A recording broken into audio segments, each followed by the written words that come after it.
Hello, everyone. I'm Kelsey Nicole Nelson, and I'd like to welcome you all in to our EKS 100 campaign celebration. So excited to be your host for this exciting new series and have our inaugural guest. This campaign commemorates, celebrates, and discusses a legacy of inclusion as we remember the life of the late, great Eunice Kennedy Shriver and what would be her 100-year celebration.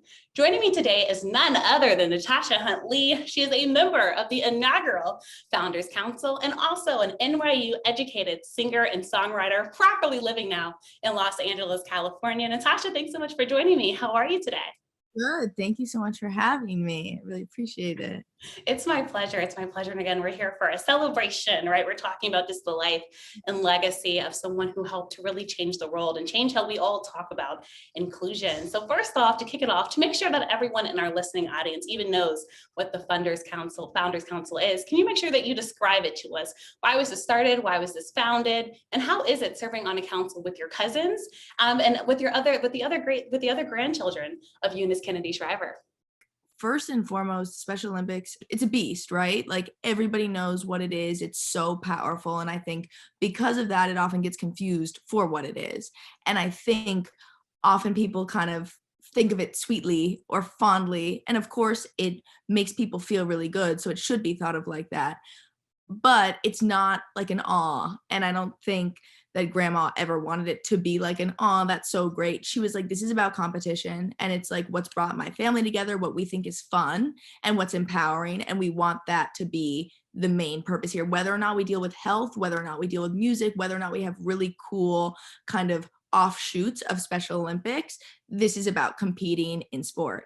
And I think that bringing in family, whether it's our parents or us, has always been to try to keep on that message, as well as obviously just kind of then make current, like each generation, like keeping their involvement and then also getting our perspective, because obviously the way that we feel about social media and the way Special Olympics is interacting with our culture is different than our parents and obviously different than grandma too. So with the Founders Council, we're a very varied group of people, right? We're different ages. We've all grown up in different places. We study different things. And some of us are even still in college. And so we get to kind of bring in our skill sets, what we think is fun and interesting, and integrate that into the Special Olympics currently.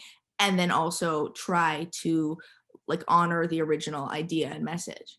So I know with the Founders Council, you guys have a pledge, right, to carry Eunice's Special Olympics torch. And I just want to talk about what that means to you, to carry such a heavy torch, a torch that, as you said, everyone pretty much around the world now knows what Special Olympics is. But for you all carrying this torch and making sure that the message continues to be spread now through different means such as social media, right, since that's included now, what's that weight carry for you, Natasha? Growing up, everyone knew that that was a culture and a pattern, and that in any way that you could do that too through who you are as a person, right? Like no one was saying to me like, don't do music. But at the same time, I've always thought to myself, it's going to be important for me to figure out how to like take this beyond me. And I mean, even beyond grandma too, it's like everyone is doing something amazing. Everyone is doing something that is not for them. Right. Obviously a lot of pressure. Yes, I mean, everybody, like you said, everybody's getting included and making their mark on the world. And staying on your work with the council, I know you're into music and the arts and entrepreneurialism, but also I want to talk about your particular charter for the council. Can you explain to us what that exactly is? Totally. So one of the things that my dad did was produce or executive produce the very special Christmas project that started in the late 80s. And I've been trying to figure out, it's a very large undertaking. It's kind of crazy that they did it, but basically in the 80s when they did it, they brought together the hottest artists like of all time in that moment, right? Like, Yeah. the Dua Lipas and, you know, the Maluma and Doja Cats of like 1988, right, the 80s. on all these people, and we're like, you sing one song, you can make it or you can cover it, right, and do it for Special Olympics. And they got it, which is really, really wild as a collaborative thing and as a team. And so I'm trying to figure out how, if it's possible, to do that now. And also music and musicians, I think, have such a power to not only just connect with their audience, but then also convey a message and convey what I think is important and get people to listen. So for me, the fact that that was a precedent already set by my dad is so exciting. Touching on kind of the current and the now, why would you say now, today, why do you feel the leadership that Eunice started is more relevant today than ever before? At the core of all of this is the idea of feeling alone and not seen, and excluded, right? This is all about inclusion, Right. or things that don't make you any better or worse than anybody else, and things that you can't change about yourself. And I think actually right now, out of the pandemic especially, but even before the pandemic, just with all the devices and everything, people are lonelier than ever. Yeah. And I think that that is kind of like the universal feeling of Special Olympics, is that togetherness and that equality, and quite literally and figuratively leveling out the playing field. Yeah. So to me, I would think that now that is more resonant than it's ever been on a universal level. And we talked about your family and your family ties. And of course, everyone knows how great and amazing the Shriver family is and just all of the great work the family has done. But just talking about why Eunice's Special Olympics impact and her message is even wider than your family. Can you kind of delve in on that and kind of how you've seen it firsthand expand beyond your immediate family to others around you? Honestly, I think it's the other way around, where like the culture of the family is what influenced this, because like this is not a show. If you come to Cape Cod in the summer, what we are doing all day is competing with each other. And it's fun, but like it never stops. And it's like what we look forward to as kids the entire year. Wow. So I love that part of the story, because to me it's the most authentic. It's like grandma's sister was angry that Rosemary had to feel so different and, you know, spend her life feeling different and feeling lonely.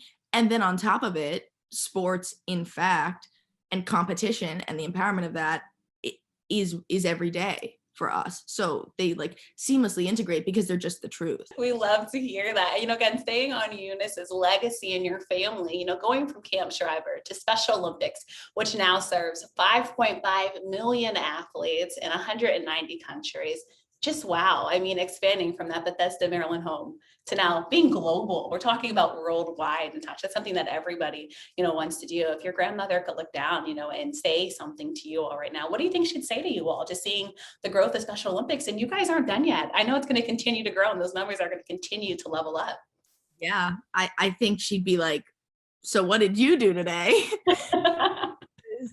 Keep on going, you know? Yeah. And that's just it.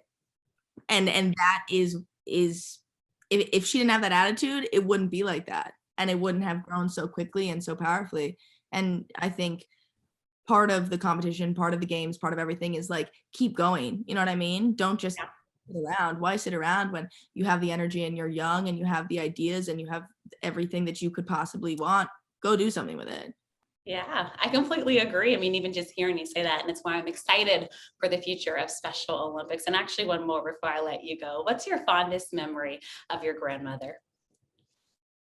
What is my fondest memory of my grandmother? There are so many, honestly, like the way in which everyone has always honored and prioritized family, and the way that everybody basically showed up to Cape Cod for whether it was like 2 weeks or 4 weeks or 8 weeks or 12 weeks. It was like all my friends when I was a kid would be like, what are you doing this summer? Like, let's run around Santa Monica and go to the beach. And I'd be like, no, I'm kind of anyway. And I think that all of those little moments, to me, every single one time I was tubing, and I think I literally blistered my hands tubing. I was like the one on the falling off this tube, right? Yeah. And I got back on and I was so exhausted, but I was really thinking to myself, like, oh, I did a really good job here. And I got on the boat and grandma looked at me and she was like, that was really good. You are very brave. You should be very proud of yourself. Oh, yes. I was like, yeah, that is incredible. Well, because, you know, when you're like 10 years old or 11 years old and you feel the culture of things, but you don't know exactly why. Why you start doing things, why you start being competitive, why you start holding on. Right. don't realize why until you get validated. And I think that she always honored a good effort, Yes. like on a tube on the back of a boat. And I always really appreciated that. Even when I'd get up and sing at the dinner table or something like that, I was terrified. But at the end of it, she'd be like, that was really brave. And I, That is so awesome. Natasha, thank you so much for sharing your time with me. Again, everyone, you all are listening to Natasha Hunt Lee, a member of the inaugural Founders Council with Special Olympics. Be sure to check her out, music and everything. She's doing so much, especially if you're in the LA area. Natasha, thanks again so much for your time. Appreciate it. thank you so much for having me, Kelsey.